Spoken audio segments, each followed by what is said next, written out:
My name is Amy. I'm the creator here at Flip It Furniture. I get a lot of questions over in my comment sections. I thought that it might be helpful for me and for you all to maybe every couple of weeks or every other month do a Q&A. So if you have any questions, feel free to ask them down in this comment section, and I will pull a few, answer what I can then in the next Q&A. So the first question, and I wrote them down, why do you vaporize water before color? I'm assuming you're asking about the water mister. I use specialty furniture paints that usually have a chalky finish. These paints are water-based, and the chalky paint leaves a rough finish with a lot of brush strokes most of the time.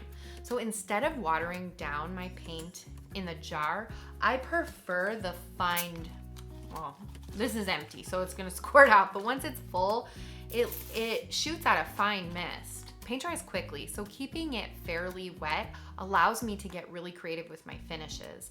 I can do blending, and I can even reactivate paint that has already dried. Like if it's a clay-based paint, use your water mister and you can reactivate that to maybe do some more blending. So it's just another tool that I used with these chalky finishes. So next question is, please explain the top coat. I thought you couldn't top coat over wax. This is a great question, and I am so sorry for not explaining this to people, but you're right. You cannot top coat over wax, with the exception of Dixie Belle's Best Dang Wax, because it's water-based. Most furniture waxes are made with beeswax. They're oil-based, made with paraffin, so you can't use a water-based top coat over that. You don't want to do that. But Dixie Belle's Best Dang Wax, since it's water-based, it's more of a wax that I use for only decorative finishes. If you watch my videos, you know I don't seal with wax. So using it just to in the details, or maybe to get some smoky-like effect or shadows or something like that, that's when I use it, and I wait for it to dry at least 3 days, and then I can top coat over it. You can't do that with regular furniture waxes. So I hope I cleared something up. I know a lot of people have asked me about that, and I really apologize for not saying that before. This does bring me to my next question. Why don't you seal with furniture wax? Well, furniture wax is super easy to use, and it helps to keep your piece from like water stains and damage. You know, it's really great. It's a great option if you're constantly getting streaking from using, you know, a water-based polyurethane or any kind of specialty top coat. If you have trouble with that, wax is an excellent option. I don't use it because you need to reapply furniture wax. So every couple of months and maybe even up to a year, you have to reapply it and buff it. And I sell most of my pieces, so I'm just very uncomfortable telling my customer that, you know, they're gonna have to do that on their own in a year. I don't know. That's, a lot of people don't mind. That's great. And, but I just don't want to do that. I feel really good about just giving them the piece, selling it, and it's gonna last, and we don't have to worry about any of that. One more reason that I don't use furniture wax, and that's because you can't paint over it. Once you apply furniture wax and you've buffed it, you have to remove it before painting over it. So if you change your mind on a piece, you have to use mineral spirits or paint thinner, turpentine, to remove the wax first, and then you can apply your chalk paint. So that's another reason that I don't use it. I didn't want to forget about that one. Okay, next question. Where do you find inspiration? I find it everywhere, and I know that's the simple answer, but I seriously do. In the last couple years, I've made it a point to start seeing things differently. Everywhere I go, like for example, we went to the Shed Aquarium. I noticed patterns on the building. I noticed colors in the stone. Fish. Fish are so colorful. I noticed the colors and just, you know, kind of just make an effort to look at things a little bit differently, and that's where you'll pull your inspiration, or maybe you'll get an idea. You know, just really pay attention. Another place is movies, my shows, and I'll always pay attention to like fashion what are they wearing, you know, get some ideas from dresses, all that kind of stuff. And then my favorite one is Pinterest. You just pull out your phone when you're, you know, feeling confused or something, and it always directs me in the way to go. So you can look up color palettes, you can look up flowers, yarn, dresses, you could look up colorful insects. I mean, it's crazy how much you can pull from Pinterest. It's amazing. So those are just a few ideas, but you can run with that. Yarn is one of my favorites. There's a lot of inspiration that you can pull from that topic. What should I use to paint my cabinets? I have no idea. I don't paint cabinets. I will not paint cabinets. I have cabinets that I would love to paint, but I'm not gonna do it because I'm just not qualified. Next question is, does Slick Stick eliminate the need for scuff sanding? Also, what is the cleanup with it? And is it water-based? Slick Stick is an adhesive primer that you would use on metal, plastic, laminate, glass, anything shiny. It's water-based, but not recommended to pour down your drain. So you can clean your brushes off with some mild soap and water down the drain, but don't pour it down the drain. It is definitely gonna ruin your pipes. But the little cleanup to clean your brushes with it is just fine to use in your own sink. Chalk paint is supposed to eliminate the need for sanding, but I don't find that that is always the case. If I'm working on a French provincial dresser that's super slick, I'm definitely gonna be using my Slick Stick. If I'm working on one of those super shiny dressers, I'm using my Slick Stick. If I'm using mineral paint, like an all-in-one, then I'm gonna scuff sand it and then use my mineral paint. But for when I'm using chalk paint and I don't want to sand and I know that it's a super slippery surface, I always use my Slick Stick. So you don't want to use it in place of sanding all the time, but I think it's okay once in a while.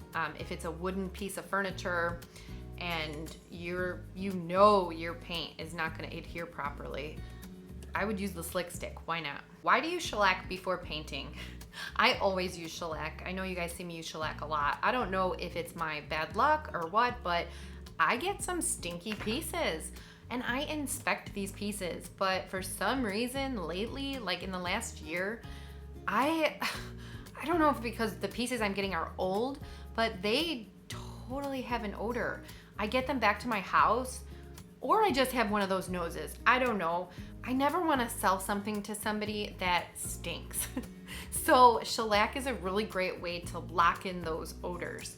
And I also use shellac because of tannins or bleed through. I've done a few videos on tannins, so I will link those down in the description box if you want to learn a little bit more in depth about that. Next question is, do you see it in its finished form from the start, or do you build as you go along? I would say a little bit of both.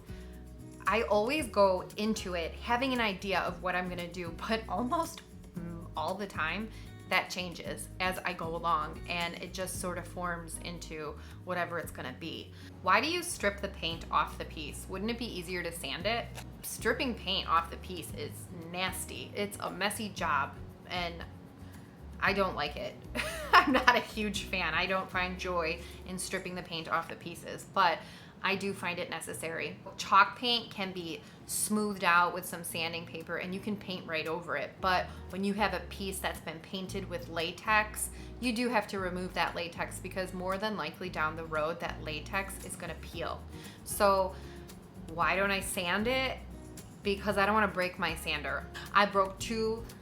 I am so embarrassed because I know better. I know better because I've done it twice now. I tried to take a shortcut, and what happens is when your sanding paper hits that latex, it becomes chewy, like chewing gum.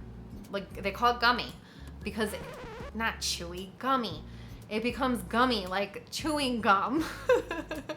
And that'll break the oscillating on your sander. And I just broke my new Makita. I was trying to cut corners and I was, I just did not want to pull out the stripper again. And just don't do it. You gotta strip it off, Okay, next one. How long after you apply salve inside drawers before putting clothes in it? Just a couple of days. You don't have to wait long. When you put salve on, you want to let it soak in and rejuvenate that wood, but then you want to take it all off, and you're actually going to buff it, and then you want to wait till it dries, and that only takes a few days. But once it dries, it's ready for the clothes. Salve's not going to hurt your clothes. It's just, and it smells for like 6 to 8 weeks. Actually, sometimes it's only smelled for like 3 weeks. I don't know. I've had it all different, but it smells for, you know, a couple weeks, and you can do it again and rejuvenate it if you want, but it's not going to hurt your clothes. So a couple days and your customer is fine to put their clothes back. And here's our last question. How do you choose what colors to use for each piece? This is a great question. I know a lot of people struggle with this, but I'll tell you that if I could use really colorful colors all the time, I would. But I get a lot of pieces for free, so I don't get to select the style that the piece is all the time. You know, I did a piece the other week that was green, and I did the top in a brown. If I had done that in, you know, all different colors and crazy, it would have looked really weird. It would have looked odd, and it just wouldn't have gone with the piece. So I usually, and I know you've heard people say this, but I'll let the piece speak to me. I look at the style, and you know, if it's a children's dresser, I talk about children's dressers all the time. Doesn't mean I wouldn't keep that for myself, because I would. But children's dressers have really small drawers. So that's how I know it's a child's dresser. For those, I want to do it fun and unique and exciting, because kids like fun, right? If I'm doing an MCM piece, I'm not gonna paint it like hot pink, and you know, I'm gonna go with the MCM style. If I'm doing a desk, I'm gonna think about who's the person sitting at this desk. What size is the desk? What style is the desk? And that kind of helps me determine which colors. So it's really all about who is your audience, what is the original style, and that helps me to pick which is the right color for the piece. So that kind of wraps it up. Those are all the questions that I've gotten in the last couple of weeks. I've actually got those multiple times. So, oh, another one. One last one I want to answer. Where do you get your transfers? So I get my furniture transfers off of Etsy most of the time. It depends on which brand I'm using.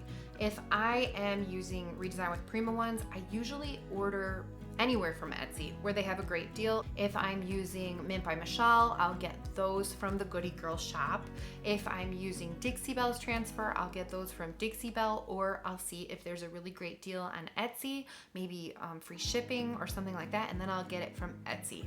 So that's another one I get asked a lot. That's it for the Q&A video. I hope you guys enjoyed it. I hope I answered some of your questions. And if you have any more questions, feel free to leave them down below in this comment section, because I will pull some of them for the next Q&A. And they could be about anything, you know, feel free. I might not answer them all, I might not get to them all, but I'm gonna try to. And if you're just beginning, I've had a lot of beginners ask me which supplies to use or which tools to buy when you're just beginning. So I'm gonna leave this video right here, and I will see you guys next week with another furniture makeover. Bye.